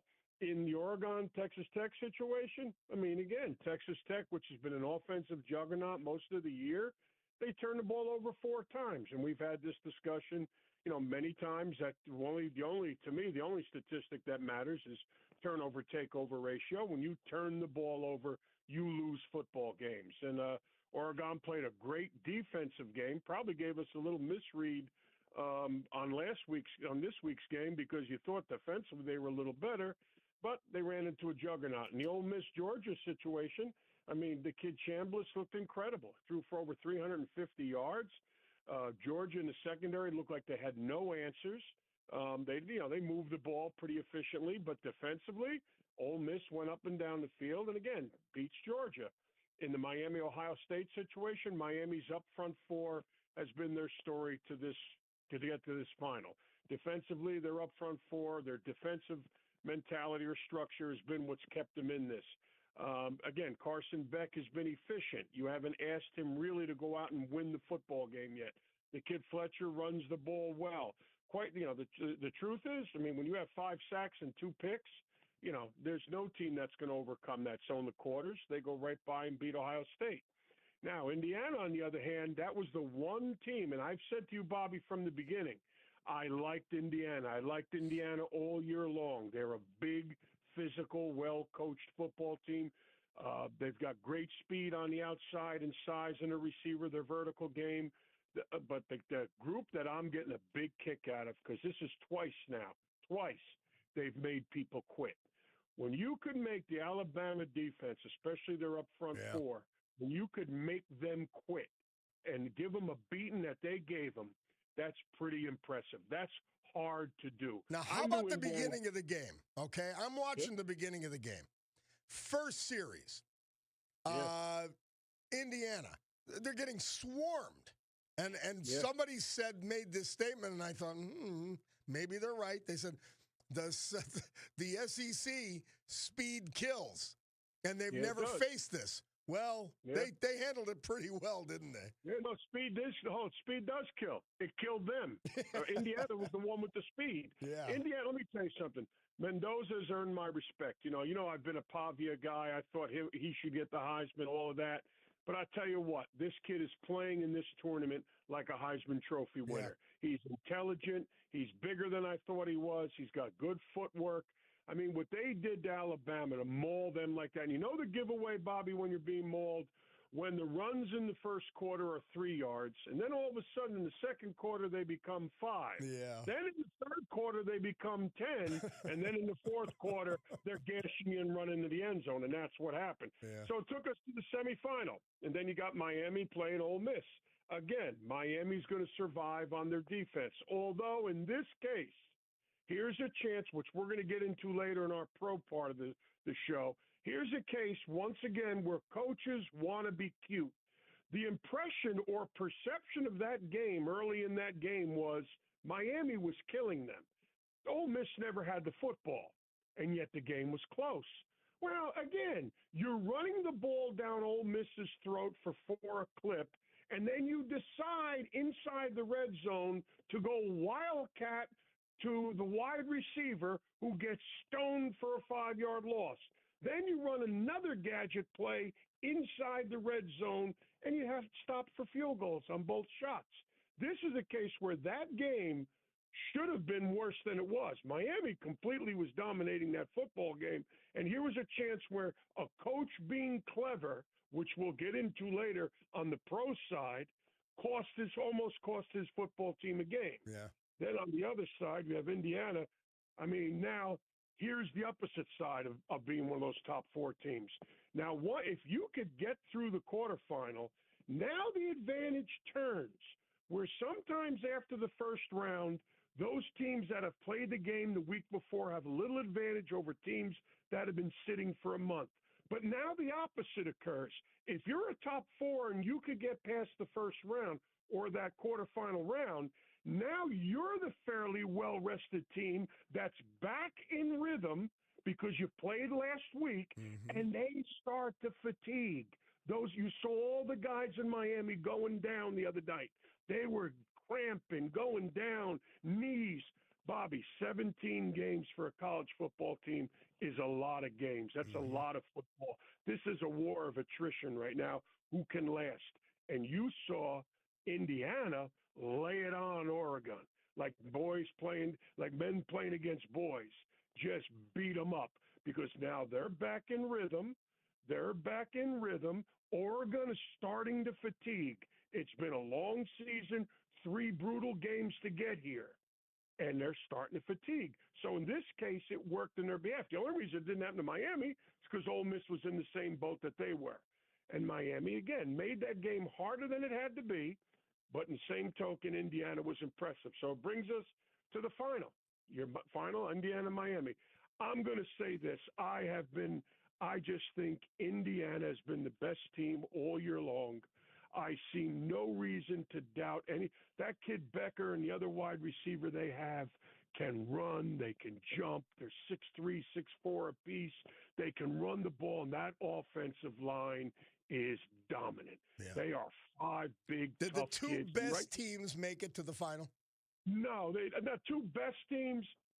Hey, listen, Miami got on a run, and I'm not going to take anything from them. They won big football games.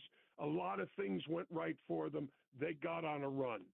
I just think, my personal opinion, it's going to take a lot to win this last one. I just think Miami at this point has got to be beat up. Defensively, you had guys with knees, hamstrings, Achilles.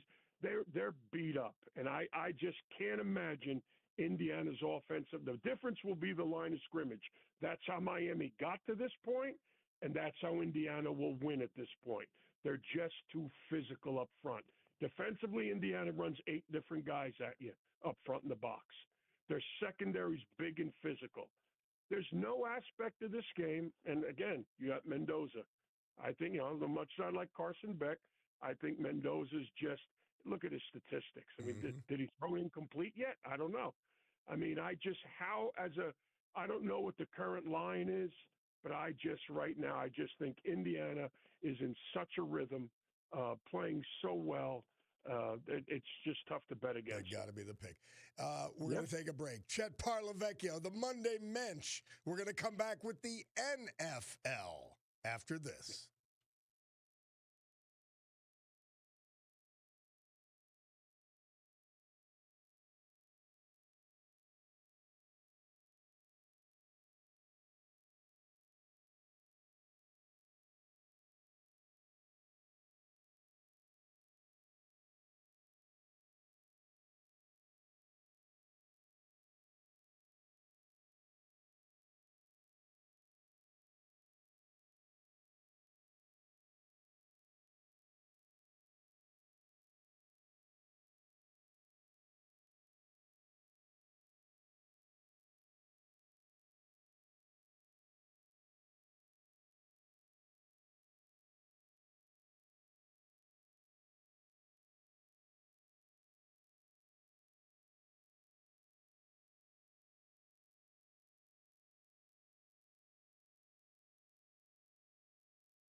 I'd love to play the whole song, but it's a great story. Rupert Holmes, Escape.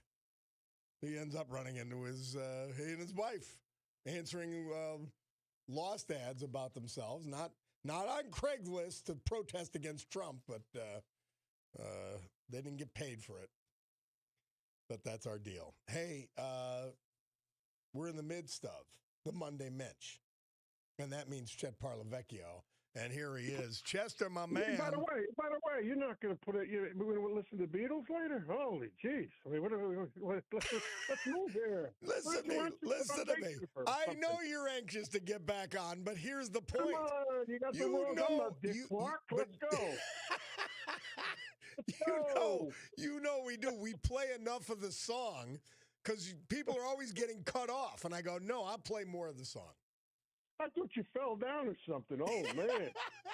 All right, let's get to the NFL here now. All right. We're doing this, hey Bobby. We're doing this my way. We're going to go Black Monday.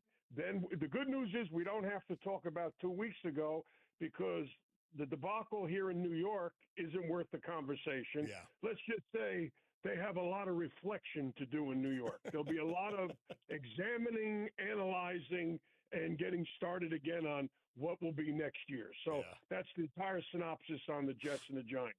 Now, as far as the rest of 2 weeks ago, the only thing that mattered was Carolina backdoored into the playoffs, and that's fine. Other than that, let's get to it. Now, on the wild card, okay, and the wild card round, the big things that caught my mind, and I'm saving the Eagles for last, and I'm going to tell you why. All right, we go to Green Bay, Chicago, perhaps one of the greatest collapses of all time. I said to my brother, Mark, we have to understand something. We're all Lombardi fans. I played for Green Bay. We're all Lombardi fans here. We've been in, Green Bay's been in our lives since we're children. I said to my brother, this is a franchise buster. Yeah. This is one it might take more than a year to recover from. That's how bad that was. And you can't blame Jordan Love. Threw for 320 yards. He did his half. Defensively, I was traveling, and I saw 21-7 at halftime. Green Bay okay, they got it in hand. Well, I was just wondering, I haven't noticed, I haven't checked the waiver wire. I want to know if they actually let the kicker back on the plane to go home with him, or did he take his own plane?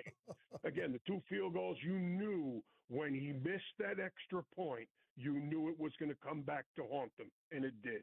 But that's before that. You go 24-20. If he makes the field goal at the end of the half, you're doubling down again. But listen, the kicker, but defensively, they've been bad, in my opinion, in the secondary for years, and it finally cost them. Did he make some plays? Of course he did. Let me tell you something. Caleb Williams is developing. You can say this about Caleb Williams. He competes. He's there to compete. He's starting to win me over. I thought another Justin Fields, a guy that just runs around, make you look bad once in a while. But no, he's starting. Ben Johnston's doing an incredible job with him, developing him as a quarterback. Like I said, one of the young guns in the league. He's getting better and better. Horrific loss for Green Bay. Like I said, a franchise buster. The next one, San Diego and New England. Again, Justin Herbert took another beating. He's starting to get in that Lamar Jackson thing now, third soiree into the playoffs. And I'm a Justin Herbert fan. But, he took a beating. He got knocked down, knocked over. They've got to get playoff caliber receivers or playoff caliber people around him. New England just took it to him. But on the other side, you got a guy that could arguably be the MVP of the league. Drake May's developing into a star. They come out of nowhere, New England. Oh, yeah. You got to love him. Just getting better. Again, another one of the young guns that's developing. And, like I said, you can make a great shot for him as the league MVP. You go right now to Buffalo and Jacksonville. I think arguably in the AFC, that could have been a preview. The winner of this game would be in the Super Bowl. And I believe it. I still believe it. I think the winner, Jacksonville was for real. Trevor Lawrence is starting to come on as a quarterback. He's growing up again, one of the young guns. These are all those young core, the post-Mahomes era guys, the guys coming in after Burrow and Mahomes, that group that came in after. This is one of them. It's starting to become their league. Trevor Lawrence is developing. But on the same token, man, every now and then you got to tip your hat in the game of football to a guy that just is special. He's starting to take on that form where if he has the ball at the end, I don't remember a guy like that since Montana, that if he has the ball with 2.5 minutes to go in a timeout, he's going to beat you. Josh Allen is just bigger than life, in my opinion, because I'll tell you what, that's a 5-win team without him. Now, that surprised me, by the way, that was their first. That was his first come from behind last series victory in the playoffs. He's in the playoffs. That's a big barrier to break. Oh, yeah. Oh, no, like I said, he is put this team on his shoulders. I mean, early in the game, Jacksonville had established the run. They rushed for over 160 yards. It looked like to me they were getting the edge. And in fairness to Buffalo, who I think their defense has been poor since Josh Allen's been there, if they could put any assimilation of a defense together for Josh Allen, they would have won a Super Bowl already. But they actually played very well yesterday, especially in the secondary. They got the job done. And like I said, when you have him at quarterback, you know you have a chance. Then you go to the last one here, the Rams and the the Panthers.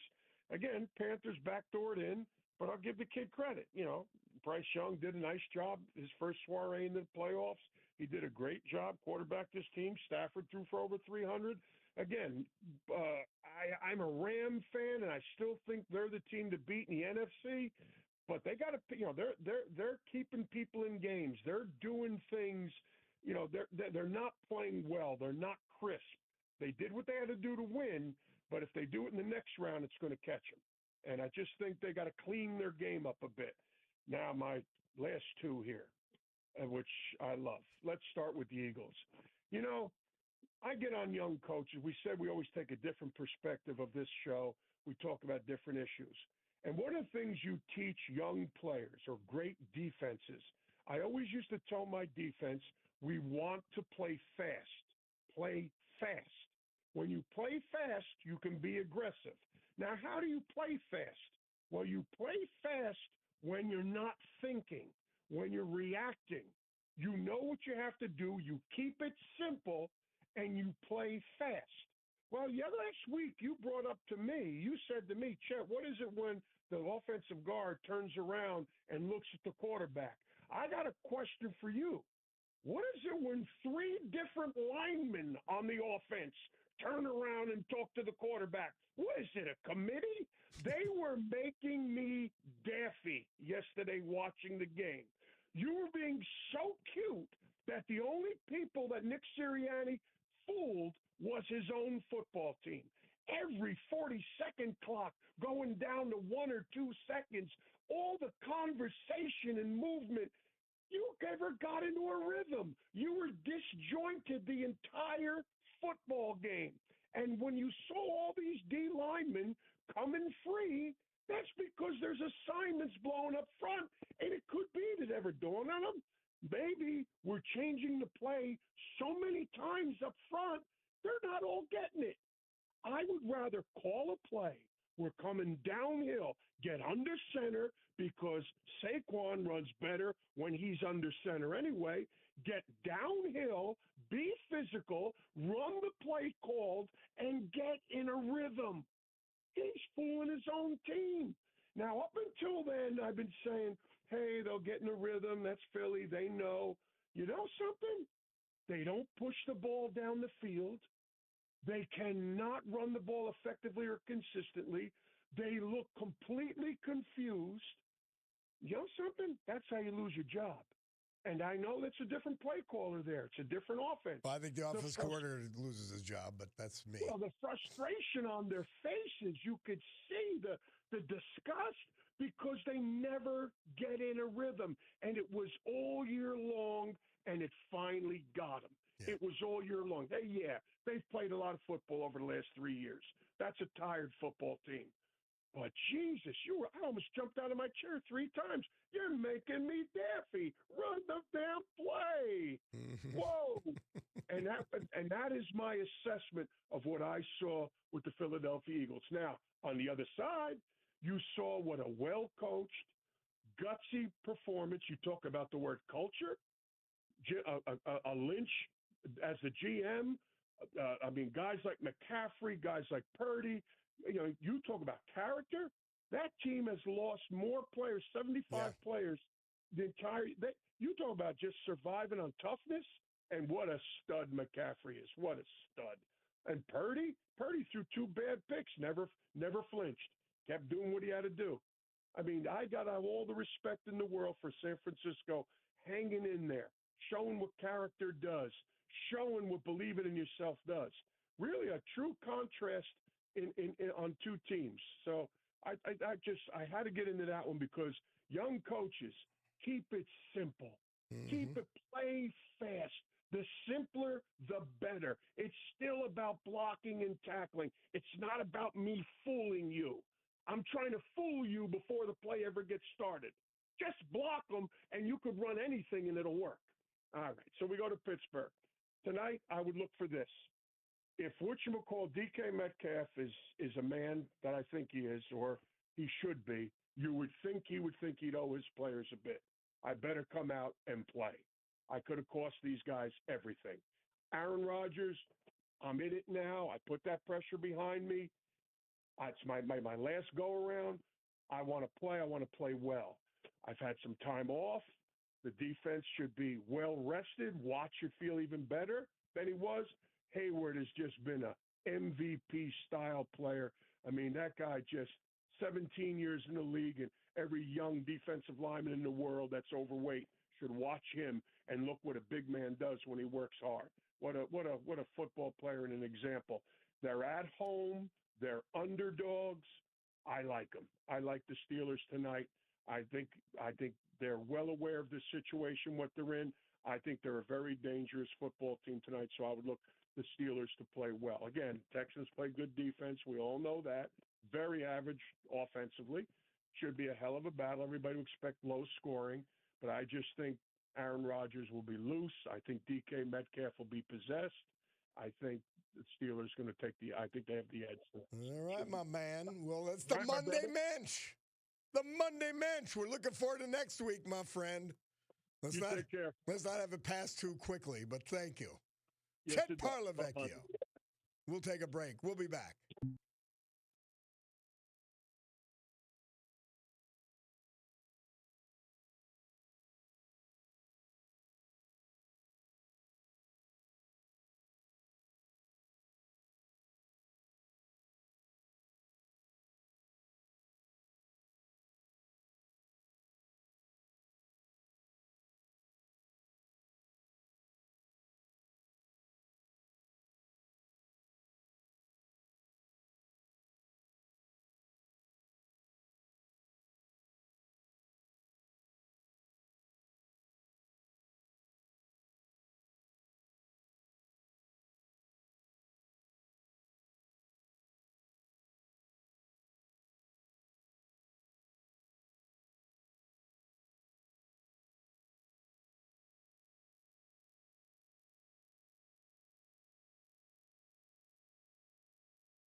Our veterans tribute this hour and every hour, this day and every day, dutifully brought to you by a super patriot, our man John Basiliga. featuring today his first company, his biggest company, Eastern Roofing Systems. Headquartered in Jessup, they are one of the largest, and they are the premier roofing contractor in eastern United States for institutional and commercial. And guess what? They bring all that expertise, all that buying power right here to Northeast PA for your home or small business building. Eastern Roofing Systems. Guido Mancini. We lost him last year on October 29th. He was living in Arizona. Born in Jenkins Township, proud graduate of Jenkins High School. His life was marked by dedication and service. He had a successful career starting as a manager at Leslie Fay before moving into quality control. He then opened his own business, Valet Dry Cleaners in Plains.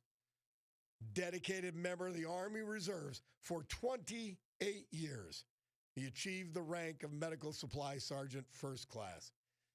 Deeply involved in his community of Laughlin. He served on town council, was the police chief. He was a firefighter. Devoted member of St. Maria Goretti Church in Laughlin as lector, annual bazaar.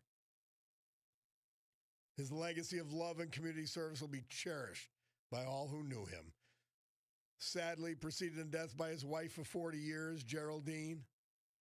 He survived, though, by 3 children, as well as his cherished granddaughter and grandson. Guido Mancini. Ken Jones. I knew Ken. He was from Music. He passed December 12th last year. Born in Carbondale, graduate of Kingston High School. He was a corporal in the U.S. Army during the Korean War, stationed in Japan.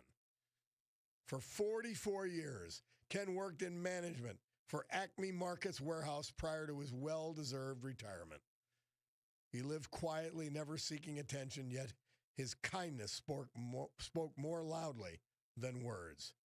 Never one to complain, he was the epitome of easygoing.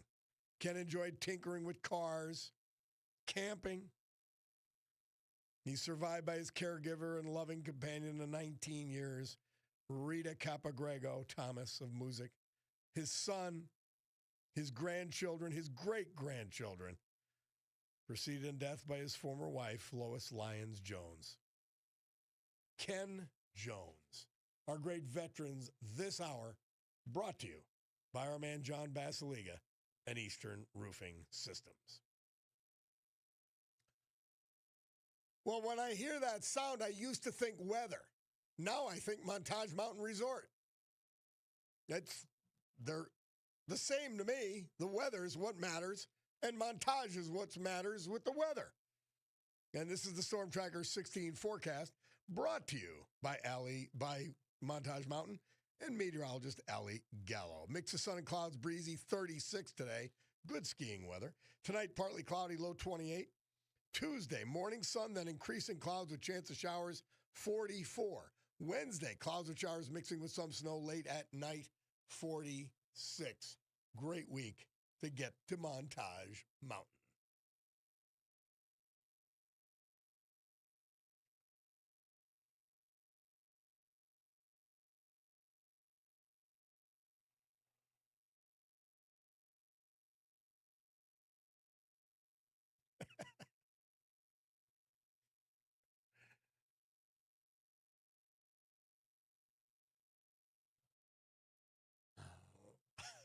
Yes, indeed, they were. And it is time for our last segment, unfortunately, of the Pie Man Cometh, our friend, Peter Della Porta. How are you, brother? Robert! So disappointing, Pie Man. Buddy. Our guy, Chet Parlavecchio, How are you? he was jumping out of his skin watching them yesterday. As we all were, Bob. It was quite depressing. You know, it made me think about, when they won the Super Bowl 52 in 2018. Do you remember what their motto was? Hungry dogs run faster. Mm-hmm. Do you remember that? No, I don't, but it's a good saying. Yeah, and it was exactly the contrast between them winning it that year, 2018, and yesterday's pitiful performance. I mean, they had no energy on the sideline. The focus wasn't there. Mental mistakes. Bob, they had 7 penalties for 46 yards. 49ers only had 1. Lack of execution, lack of urgency, synergy. Saquon Barkley said again, there's no energy on the sidelines. What are we going to do with that offensive coordinator? They got to get rid of him, right? Well, we're on the Kevin Petula watch. Yeah. And Bob, and how big was that missed extra point by Jake Elliott? Yeah. And I'm shocked that they didn't go for 2 on the first touchdown to make on the second touchdown to make up for it. Because they were within the 20-yard line at the end, so they could have hit a field goal to tie the game and put it in overtime. Yep. It's disappointing, and I really like the Eagles. I love the Eagles fans, but I like the Eagles a lot, and I wanted them to continue. Yeah. Well, they have a lot of passion, just like you, Bob. But the team doesn't. The team doesn't. The fans they do, were and the getting team booed doesn't. out of the Lincoln Financial Field yesterday. I know. You know, lack of creativity by this offensive coordinator. Your golf buddy Vic Fangio did great. I mean, but he can't carry the whole team. No. You know. No. You know, especially when they do 3 and out, 3 and out, and 3 and out. That defense is, you know, they're not getting any rest on the sidelines. And then A.J. Brown, I don't know what's going on with him. He had 2 drop passes he should have caught. Yep. You know, he did the alligator arms with them.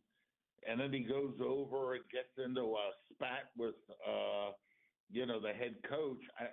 There's just doesn't have that chemistry that team in 2018 had, you know. It's sad. Well, I mean, do you have to totally rebuild? Let's talk about that. I mean, quickly, because we're way over. But, I mean, what do you do? No, do you just rebuild? I think it does have a lot to do with the head coordinator. I mean, look what Vic Fangio's done to that defense. I have the stats right here, Bob. That's the best defense in the NFL. Okay, so the defense is fine. The issue is just the offensive coordinator doesn't have the creativity, is not motivating his players enough. He's not getting them to mentally be in focus and not make mistakes. It's so many mistakes, and their offense is so predictable. So no, I think it's the coordinator, you know, has to fill that gap. That when you don't want to see Sirianni fired, right? No. He won a Super Bowl last year. Yeah, and we want to, you know, keep your Dunmore brother there, Vic Fangio.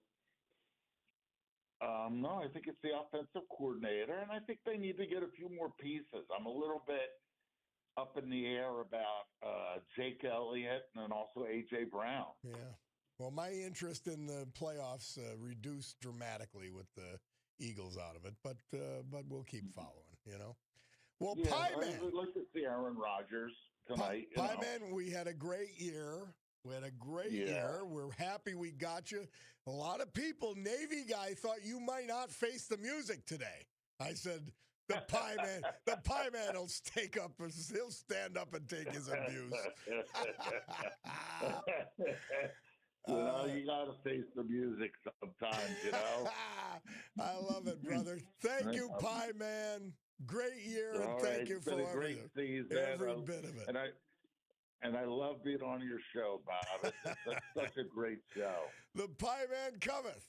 The Pie Man speaketh. And now the Pie Man goeth. Okay, Bob. Thanks again. It was a great year. Thank you, Pie. We'll take a break and be back. It's the Bob Cordaro Show.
Well, we're going to finish with this song, Touch of Grey, because Murph tells us Robert Hall Parber, born 1947, San Francisco, better known as Bob Weir.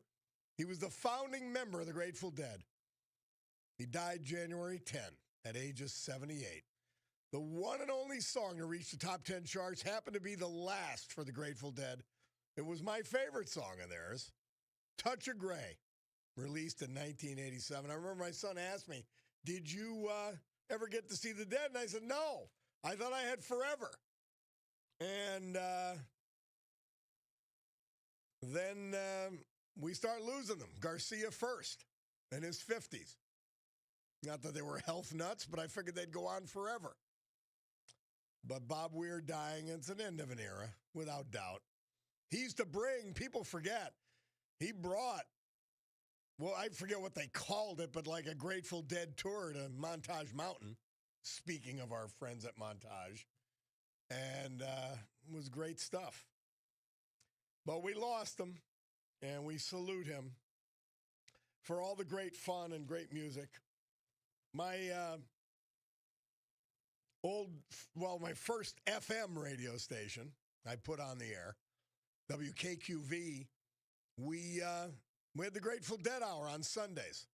And I used to deal straight, they were straight out hippies. I used to deal with the Dead directly. No agents, no people. There's this woman named Goldie. And they'd send us the tapes. We'd play the tapes and all that. They're neat people. Reminded me of them so much being in Key West this past week. Anyway, guys, it's great to be back with you. You know that. I missed you. I thought about you. Happy and proud to hang around with you, as always. Don't know if I'll ever take another week in full off. I probably will at some point. Come on. But don't think I wasn't thinking about you. I was. And I missed you. My man Paul says he saw them 70 times, which I didn't know. Amazing. Well, guys, great to be with you. My Picardo Jewelers watch says it's noon on the nose, so then means I've got to go. Sue Henry show next, Rob O'Donnell show after that, God willing. I'll be back with you tomorrow morning at 9. Until then, however, I've got to gavel to a close this meeting of the Club for Common Sense. Have a great afternoon.